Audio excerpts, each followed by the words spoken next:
trying to get some of these TVs in the building turned off because you got too many people talking on TV about us and what they think about us, what we should do, what we are and what we're not. But they don't really know who we are or what we're capable of as people or what we're going through or what we're thinking.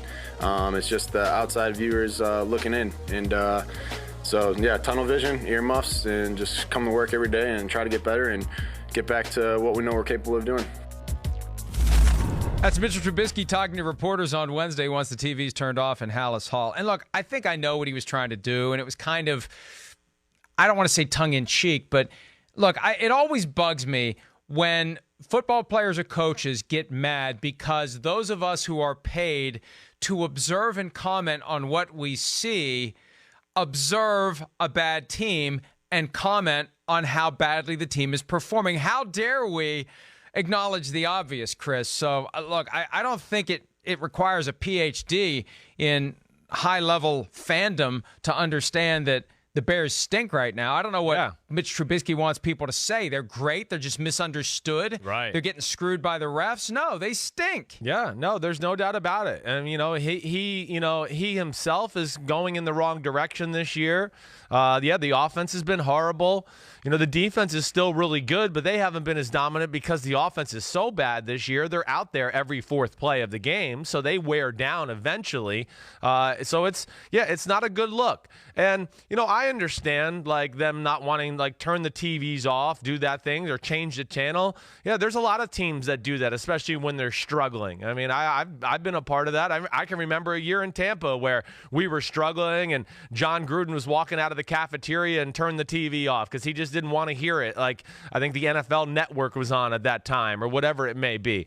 Now, I know other organizations who don't have TVs in their building to begin with, anyways, where the players are lounging around. It's not about that. You're here to work. We're not here to sit together and watch TV and gossip and talk about what's going on in the world. New England, I don't know how they've done with their new facility. I know they've redone stuff up there, but when I worked there was no TVs around. Guys weren't going to be sitting there listening to outside noise and having conversations about, oh, this guy said this and this guy said that. So it is something that is dealt with in the building in different ways throughout the NFL.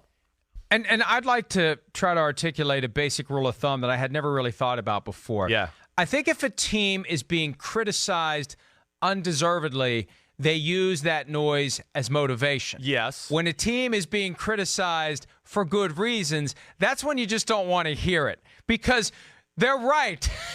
Right. I mean, you can use it as bulletin board material when you think that somebody is being unfair in their criticism of a player, a coach, a team, whatever. But when they are dead on accurate, that's when you just turn it off because, it's forcing you to look in the mirror and it's not a pretty sight. That's exactly right. Like the Eagles 2 years ago with the Super Bowl run, right? I mean, they had the confidence and knew at that point that they were a really good team when Carson Wentz got hurt. So they weren't about to go we got to turn the TV off. Teams are, the people on TV are telling us we have no chance of winning with Nick Foles. They were like, no, screw that. Let's listen to these idiots talk. We're really awesome. We're not just about one player. And they did rally around that. And the flip side, yes, usually when teams are 2-5 or whatever it may be, 2-6 and just playing crappy altogether, there's no defense of it because usually that's the truth of the matter.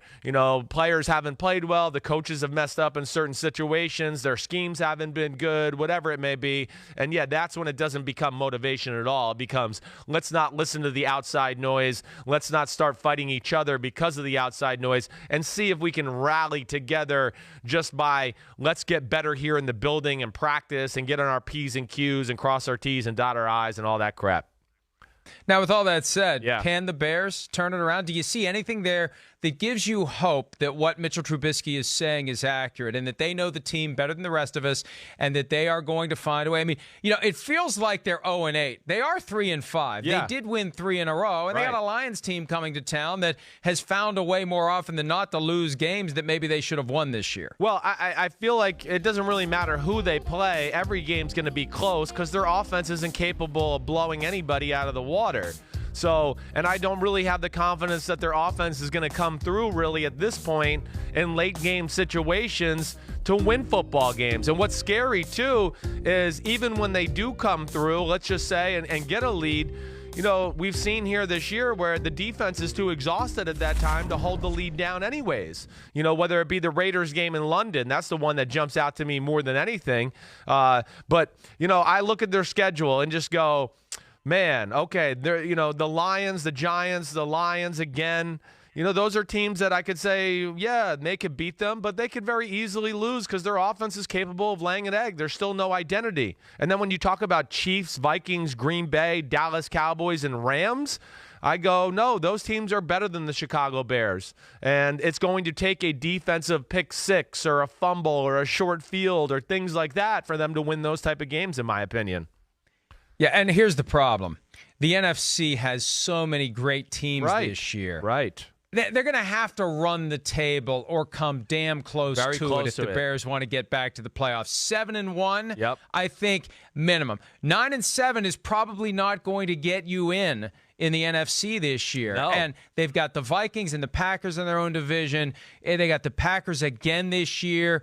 They got to go to Lambeau Field and play Green Bay. They've got to go to Minnesota and play the Vikings. It would be – and every year there's a team hovering around 500 that finds the gas pedal in November and takes off. It would be a stunner if the Bears are the ones who do it because we've seen the body of work so far. It's not good. Yeah.